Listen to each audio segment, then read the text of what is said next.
We will now begin with our presentation from our students who are from the Ethnic Studies for Educators class, Ethnic Studies 210, and I will pass them off to them.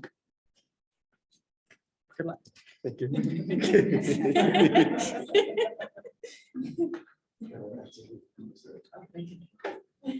Okay, good morning, everybody. My name is Devlin Vicars.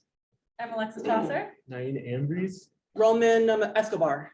We're going to be doing a lesson plan and teaching about the history of bell hooks. And let's get started.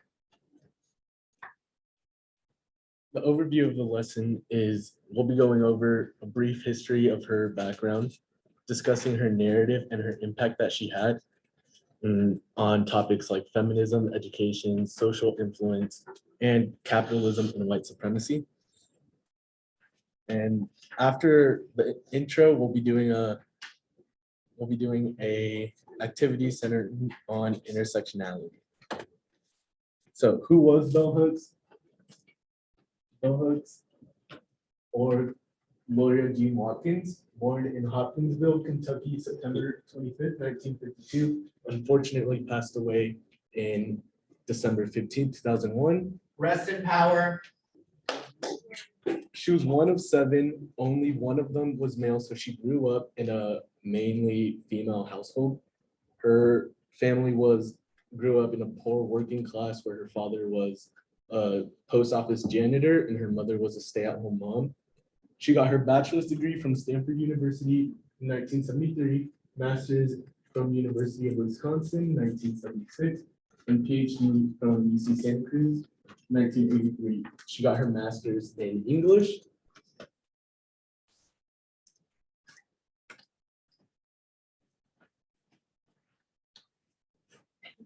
Accomplishments. She published over 40 books. Some of her big titles were Ain't I a Woman, 1981, Teaching to Transgress, 1994, and she won a good amount of awards. American Book Award, 1991, Writers Award by Lila Wallace, Reader's Digest Fund, 1994, and she did win Children's Book of the Year in 2004 and was nominated for Image Award by the NAACP. Yes. What was the book, the children's book award? What was the name of the book? It was called Happy to Be Nappy. I think 2002. She built a strong voice and used her voice to bring light to many topics such as feminism, racism, white supremacy, and intersectionality. There was and still is a huge issue among society, and bell hooks did her part in order to achieve the middle ground. She wasn't afraid to use her voice and spread her word in order to build awareness for topics that might not be talked about enough, and was able to spread her message and build a strong foundation for many generations to build off of. Some of her main topics of discussion were feminism, racial inequality, white supremacy, and individuality, which we will talk about later. Again, bell hooks spread her message by her writings and through her books, where she wrote as many as 40 books, maybe more. Many of her books won awards, as I talked about earlier, so that people could finish what she built in order to reach equal footing on topics like feminism and equality. Out of her 40 books, she only made 5 of those children books, which that one, Happy to Be Nappy, won the award in 2002. Most of her books allowed for deeper understanding of the issues that we will be going over today in more depth to be able to see what bell hooks' message was. Bell hooks felt it was important that all people were included when fighting for equality, and because of this, she would incorporate the ideology of intersectionality to show that one might experience forms of discrimination because of how they are identified. We are all different and all face different issues because of our intersectionalities. These identities are not limited to only race and gender, but are also sexual orientation, religious background, class, and our ethnicity. Bell hooks was able to Bell hooks was very pushing of the idea that we should not stand up alone, and that in a movement, all could and should be included. Now, does everyone have one of those piece of paper with a star on it, just to follow along with our activity? Perfect. As Nain was talking about, one big thing that Bell Hooks really harped on was the idea of intersectionality. The term was coined by Kimberly Crenshaw that is sourced in that document that you guys have in front of you. And Bell Hooks, like main feminist theory, was the idea that true growth in society and feminism can't happen without recognizing each and everyone's different characteristics, different angles of their lifestyle, whether that's race, gender, ethnicity, religious background, and really harped on the idea that if any of those aspects are ignored, even if it's just one, that can lead to oppression.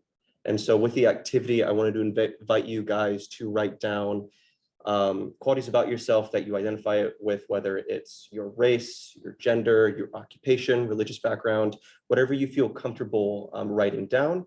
Now, these will not be turned in at all. These are mainly for you guys to keep, just to reflect on later, and the importance of that and how each part of your identities do collaborate with each other and do work with each other to make who you are and what you give to this world. So I'll give you guys a few minutes to kind of think about what you want to write down anything if you're comfortable. You don't have to, just giving you guys a chance to, and then we will move on with the presentation.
Okay.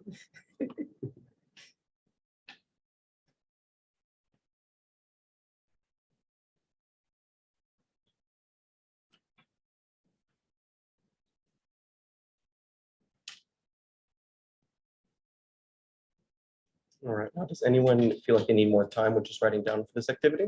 Or are we okay to move on? I'm going to hand it off to Alexis. Bell Hooks left a lasting impact on feminist thinkers around the world. Her work is transformative because it speaks in a vital and personal way about the need to treasure Black lives, history, and culture, said one writer and professor. Her first major work, Ain't I a Woman, published in 1981, was widely recognized as a landmark feminist text.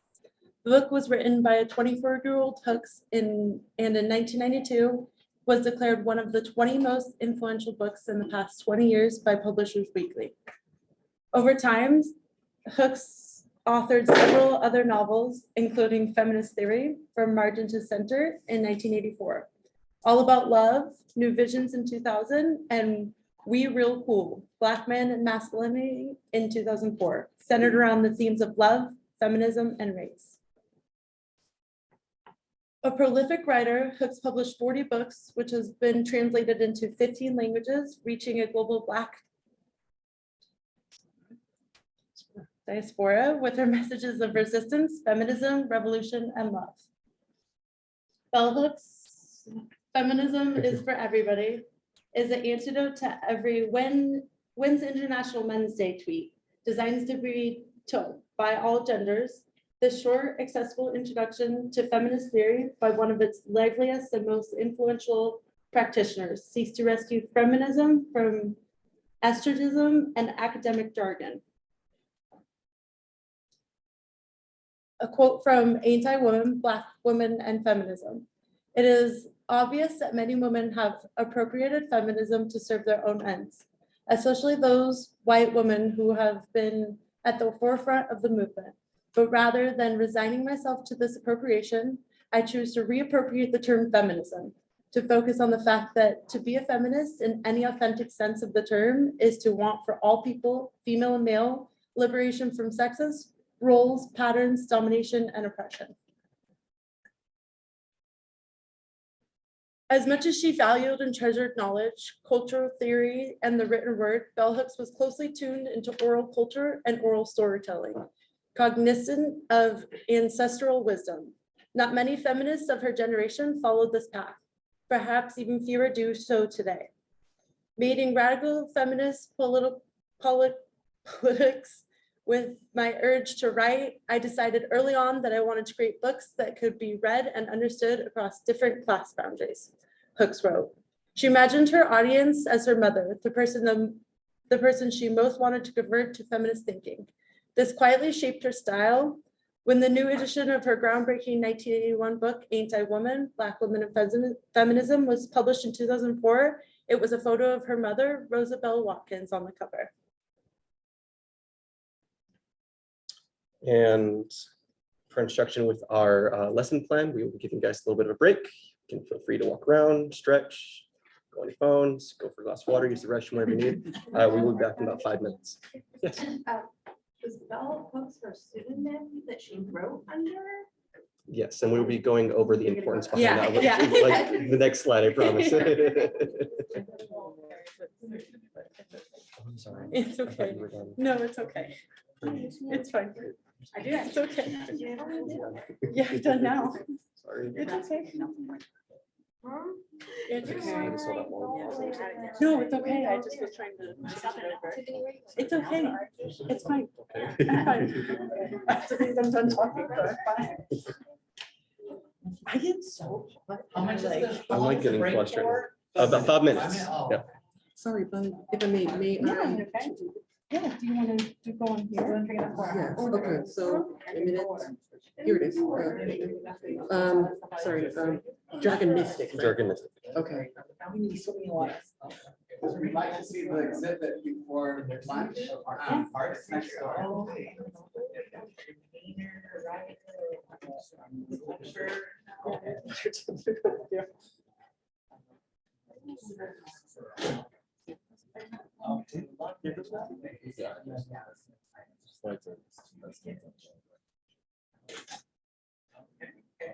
It took a lot of improvising.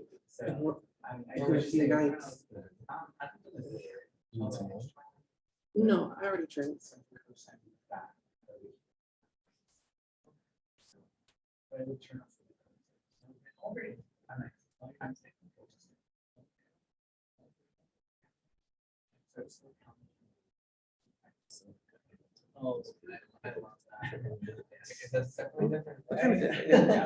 Oh, 11:30. I'm from here, local. If I do it, if From North I do it more for me, actually, right, that's great. Perhaps, I guess so.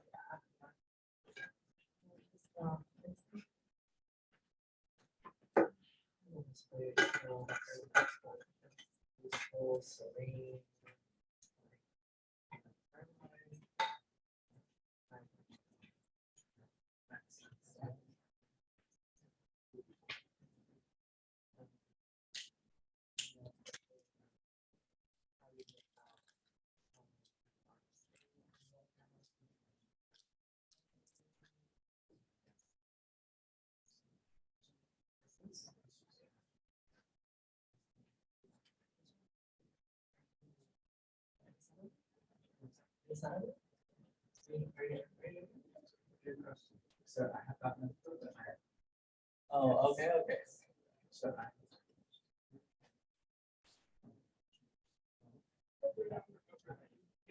also as well. I was my mom.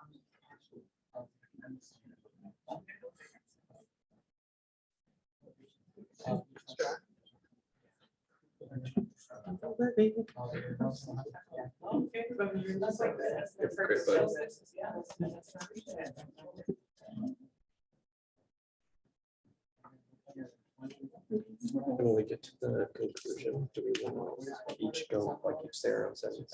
Yes. Sure. I would say mine too.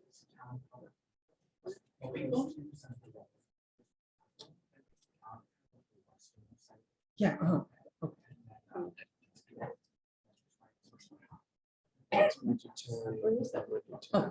One more. There it is. I will say mine. And everyone will say Yeah. theirs. So Nain will say his, I'll say mine. I say mine. And then references, Q&A. It's hot today. It's hot in here. Really? I'm also wearing a long sleeve pants. No doubt about it. Outside. That's not for me. No. Me either. Me either. What are we doing after this? Getting lunch? Do you have something to do? I'm in the car. We can get lunch though. Let's still get lunch. It's fine. We'll just be quiet. How so in the cafeteria? No. Because they were like so busy and there was space for my car. So like I don't want to leave my car. It's the girls. And I'm gonna cry. I will. I felt so bad. I know she said it's fine. I Oh, cut it yeah, he off. cut me off. I didn't realize that she had to make more. More notes. It's okay.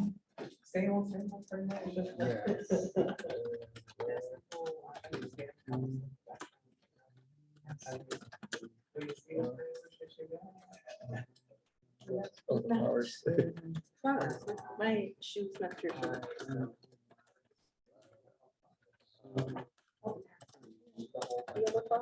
So, okay, message from the interpreter is just to talk a little slower.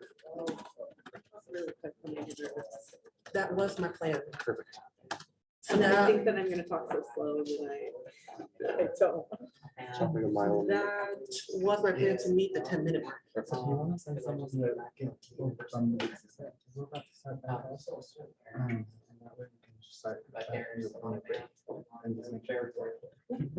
Okay, so Okay. I'll go ahead. I suppose I can also do this. Yeah. Like, we'll bring this over there, this way. Now we go back to science. Okay. I don't think we- Yeah.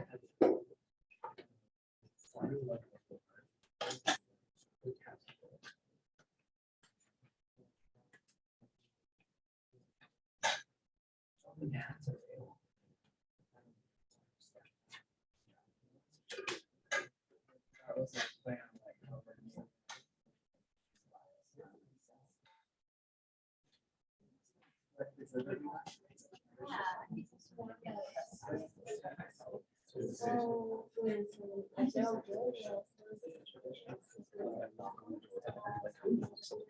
I joined. Well, Johnny, just because of D&D, I would, I'm not comfortable. Oh, wait, not everyone. No, they're still walking over a little bit. I saw Yeah. some more people. Over there? I saw some people walking over there. They're on their way. Yeah, they're coming.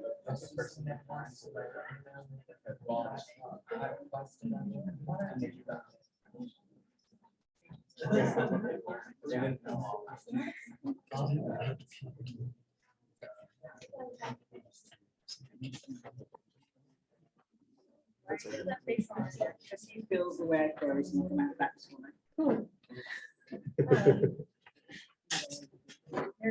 I told you that. It doesn't get any easier as you get older. Why is back to school night? Because it's adults. Yeah, but I could do a I'm not thousand afraid to kids. put super hard. Just one more, John. I could do. No I'll worries. say anything and I'll listen to you.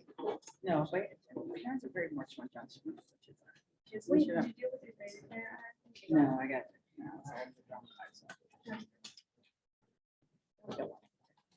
That's a good night. Then. Sounds like we're good to go. Do you want to control those slides here so I don't cut you off? Don't worry, it's fine. I got it. Okay. Is he really? No. Are you sure? That's easy. You need to be in the interview. Everyone ready? Yes. Perfect. Okay. Oh, here it is. Okay, so starting off, her name. As we were introduced before, Bell Hooks is a pen name. In other words, a stage name, a nickname one would say. And her real name is Gloria Jean Watkins. But why is the B and H in the Bell Hooks lowercase? Well, the way she sees it is that capital letters draw in more attention. If people see bold letters, then their attention to the minimal details begin to diminish. So this is her way of giving people the chance to focus on her work instead of judging the cover based on her name, because once they read it, that's when they really understand her and where she's coming from. Which can make one wonder, why the name Bell Hooks as her pen name? For those who don't know, that's the name of her late grandmother, Belle Blair Hooks. Using her grandmother's name is her way of honoring her, to pay homage to the woman who's been one of her biggest confidants. So don't see this as her having some dissatisfaction with her original name or a desire to change who she is, but rather more as an extension of her own identity. Now we go on to capitalism and white supremacy. We all know when events happen, there's a motive, and we tend to simplify it to one of many words, be it race, nationality, social, gender, sexuality, mentality, etc. For past events such as the colonization, to present present events, such as movements.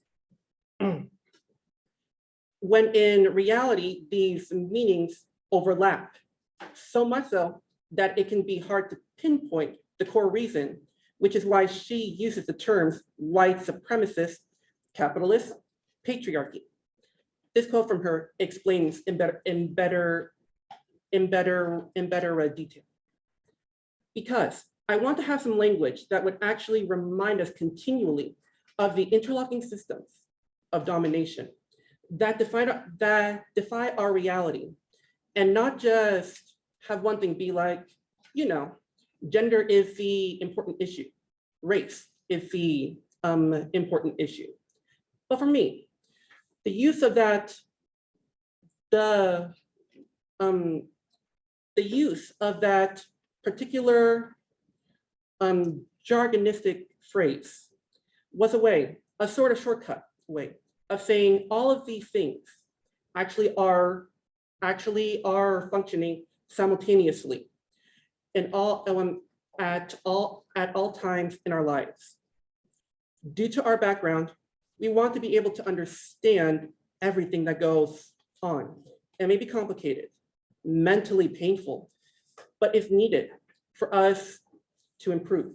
We must not hesitate when exploring more complex parts of our own and others' identity, because there's more to understanding situations beyond beyond just one word like racism. Her viewpoint of it. In the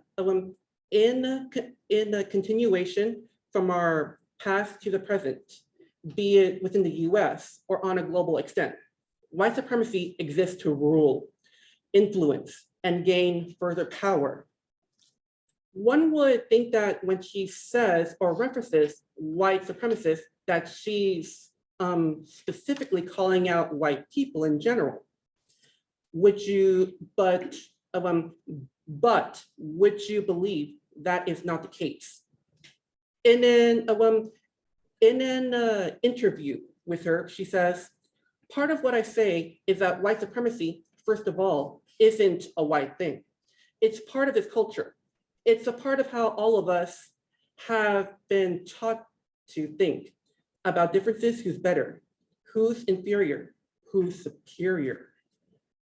When Hooks refers to white supremacy, it is, she is discussing it as a phenomenon, not limited to the bearing of people of Caucasian descent, but instead, people of all backgrounds have been influenced to carry out its ideals. It's about people who look up to, idolize certain skin complexions, racial background, and religious background, giving them more power while degrading others on a communal level. When bell hooks criticizes aspects of society on the surface may sound like one, on the surface may sound like only one, when in reality it is to assess all, not just one group of people. In her movement to uplift, it is aimed for the support of all people. Roman. I'll be talking about her experience in education, her influence as well. Bell Hooks, when she was very young, she grew up starting out at an all-Black school, and this is something that really influenced her love for education. She had teachers that really influenced her engaged pedagogy or teaching philosophies, as well as her idea that she really harped on for self-actualization within her professors. She had teachers who, whether or not they were aware of it, they had a very anti-colonial pedagogy in their approach to teaching. With that, they made it a mission to create a learning environment that promoted freedom, that promoted critical thinking, and not only academic, but personal and spiritual growth within the classroom. And through this, their main point was to get to know every single student on a personal level.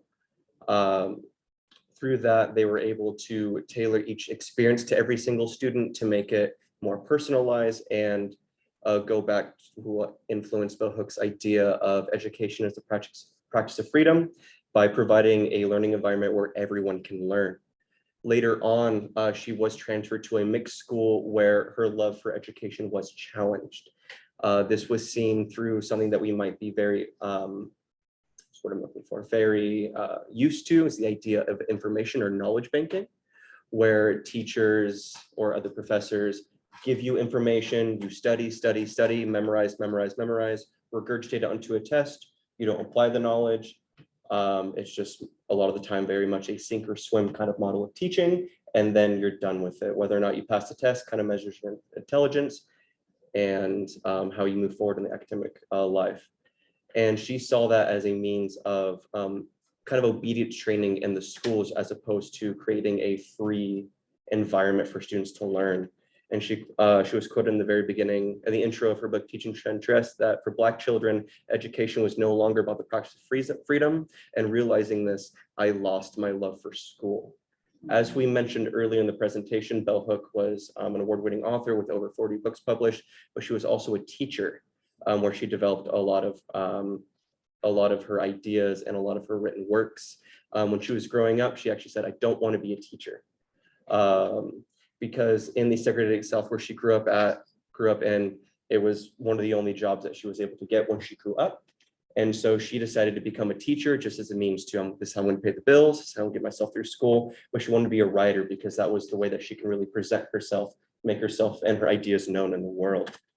Her teaching style, as I mentioned earlier, was very influenced by her engaged pedagogy and the idea of self-actualization, meaning that teachers must actively involve themselves and be involved and committed to a process of self-actualization that promotes their own well-being if they are to teach in a manner that empowers students.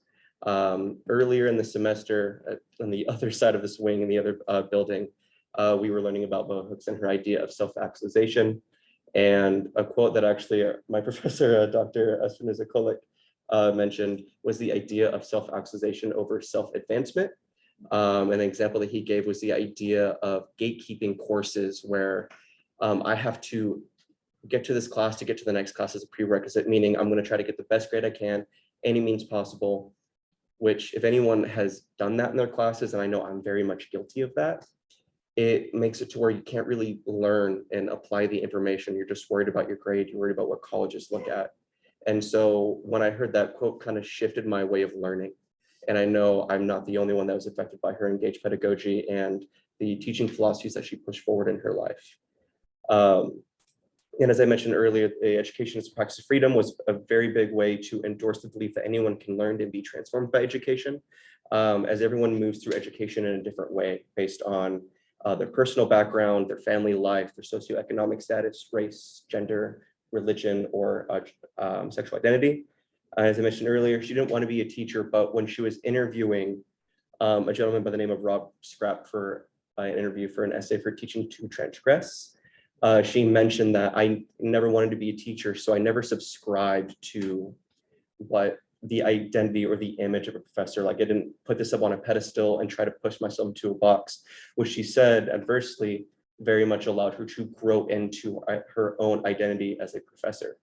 With her engagement, she mentioned in this interview that a lot of teachers, like I'm doing now, stand behind a podium and just talk at people as opposed to actually holding a conversation with everybody. And she noted, her and Scraps both noted that when you get up and you walk around, you sit with the students, you touch someone on the shoulder, you sit down with somebody, they see the way that you walk, they see the way that your face changes when you talk about something that you're passionate about, something you may not be able to get if you sit in the back of the room. I know without my glasses, I definitely can't see that.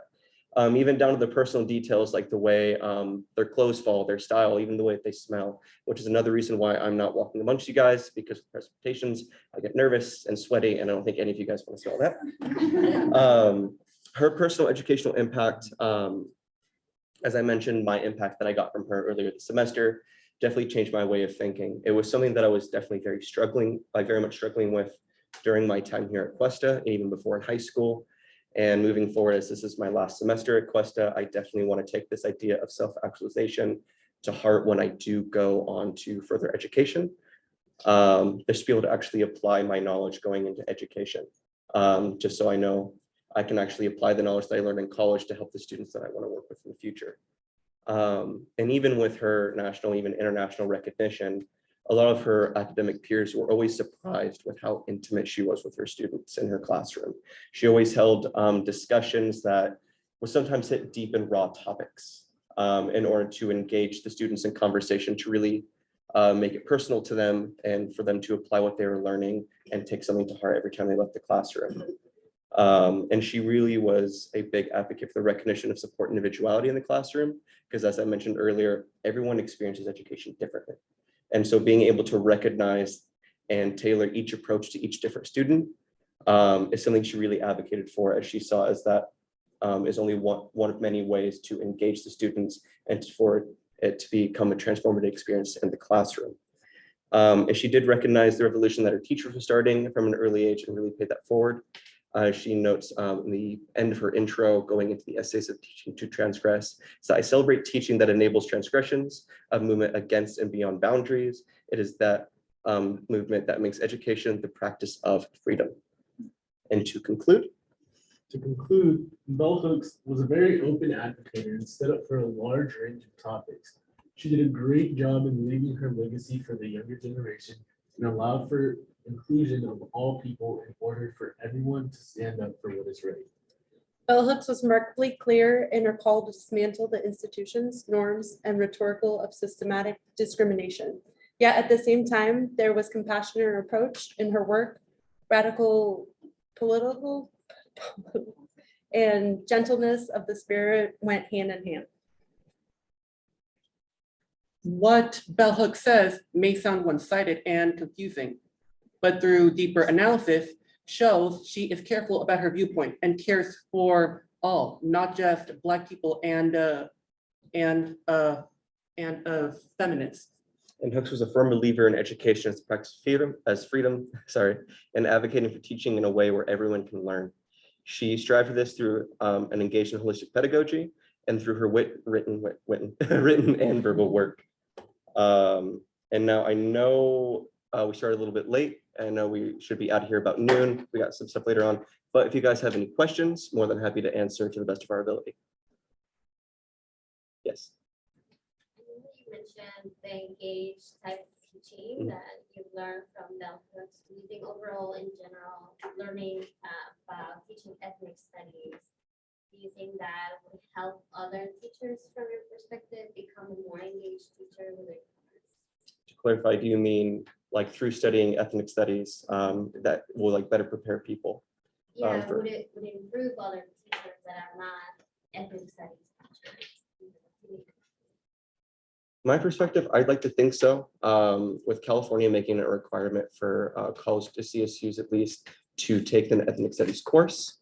The one that we're taking is the ethnic studies for educators. That was something that really reached out to me because as someone who wants to go into education, work with school administration and school policy, I think just going over different pedagogical approaches alone definitely helped me prepare and striving for how I want to shape working with kids in the future, even though I myself am not going to be a teacher, but that may change. I believe that at least for me, it'll definitely better equip me, just knowing the like each minority group struggle in the education system and how that has been apparent since we've established colleges and the education system here in the US, how that's pertinent in other countries as well. I think that being able to learn and be aware of the oppression and the problems that we have faced in the past and face still today, I think would definitely help us. Don't forget about WIFI, but also interacting with the kids as well is also really important. Yes. So I have a question. I'm kind of curious on where this is going to lead all four of you. Like, what's your next plans after Cuesta as far as education is concerned? And then the other one will be, how would you apply the self-actualization in the classroom? Like, what kind of activity, besides, I like the activity here, but is there any other things that you see yourself, even as an administrator, applying to make sure this is sort of carried through the education system? What are you doing after Cuesta? Can you rephrase that? Okay, what are you doing next after Cuesta? And then how would you apply the self-actualization in whatever you're going to go to next? So I would hope to go to a university, but first I'm a psych major. Okay. I'll be working with children Okay. that have autism. Okay. And self-actualization, I could apply it by like, I don't know, maybe interacting with the children, helping them learn to communicate, learn to understand their emotions, understand their like what they're trying to do, Okay. and help them go through that without having them get frustrated or struggling with other people that don't necessarily know what they might be going through or experiencing. For me, as I said, this is my last semester at Cuesta. I'm transferring down to CSU Fullerton to get my psych degree.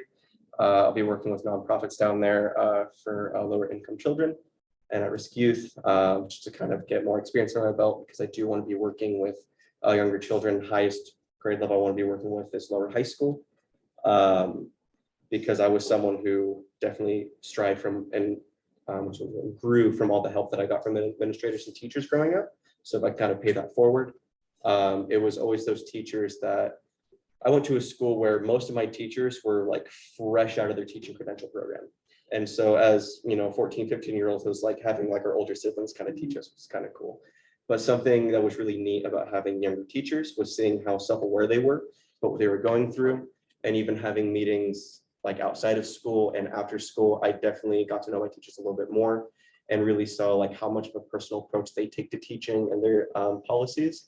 And so I think that when I go into working in schools, whether it's a school psychologist, academic counselor, or working on the admin board, I think being able to really take this information that I've learned every semester to heart all the way through the end of my master's program, I think would be very pertinent to succeeding in the future as well as just being aware of my limitations personally, knowing that I'm not an 18-year-old that can work 3 full-time jobs, a full-time school, and go. Like, I know I need to take a break. I know I need to take rest and take care of myself so I can take care of the kids that I'll be working with. I'm going to school to be an educator as well. Kindergarten, I'd like to go to, so early childhood. I never really grew up, I feel like, learning anything about ethnic studies. I grew up in like a very white, prominent town.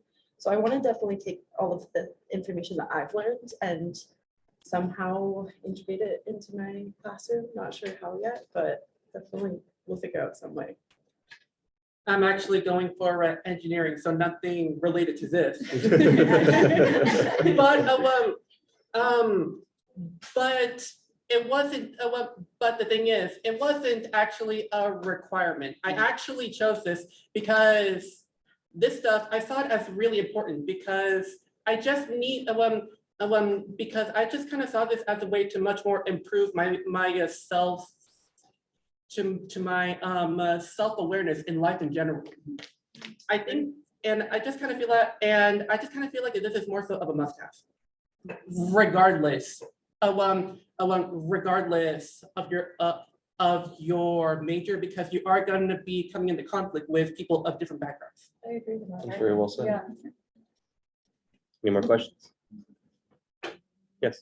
So, and with this, using this identity chart, what do you think what y'all's learned about Bell?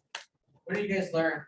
What that really stood out that you can say out of everything that, aside from all like the whole reading, writing, project part, that you could say, hey, you know what, like this kind of did something to me.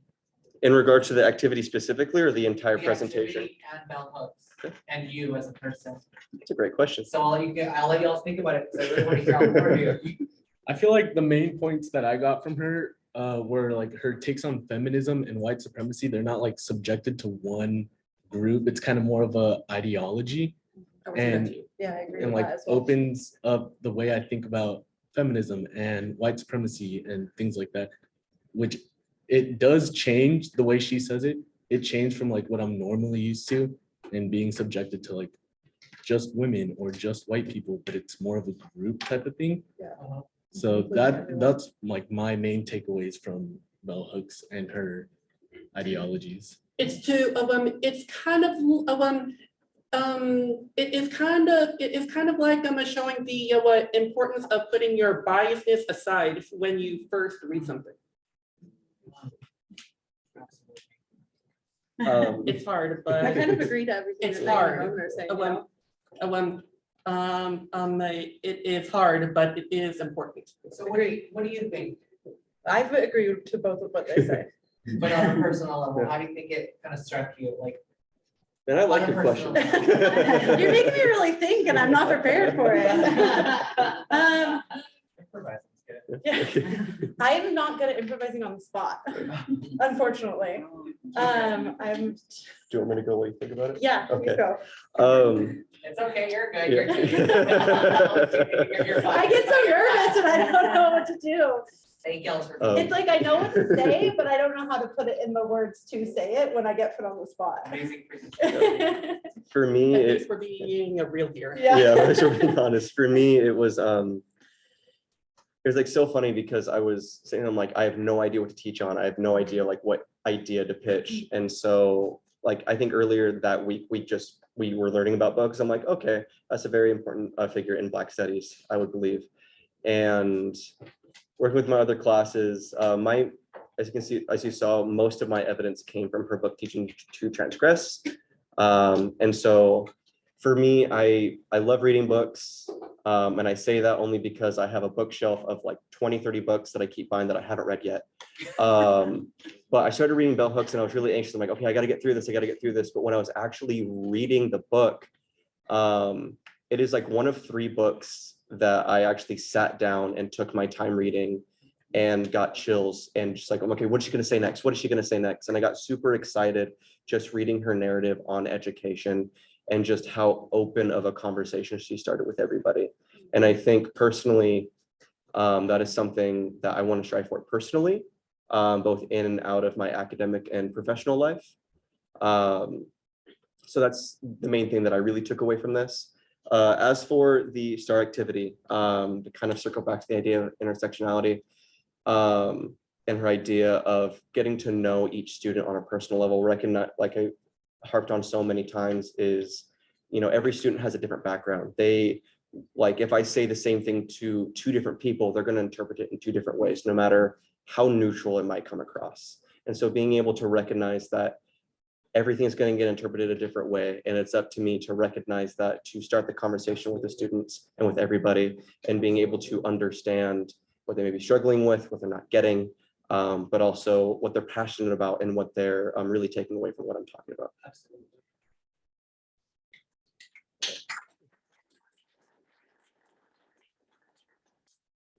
Thank you so much for your presentation. Awesome job. Thank you. Stellar, A++. So from right now, if folks remember the way back to the courtyard, that's where we're gonna have the lunch and the drag show.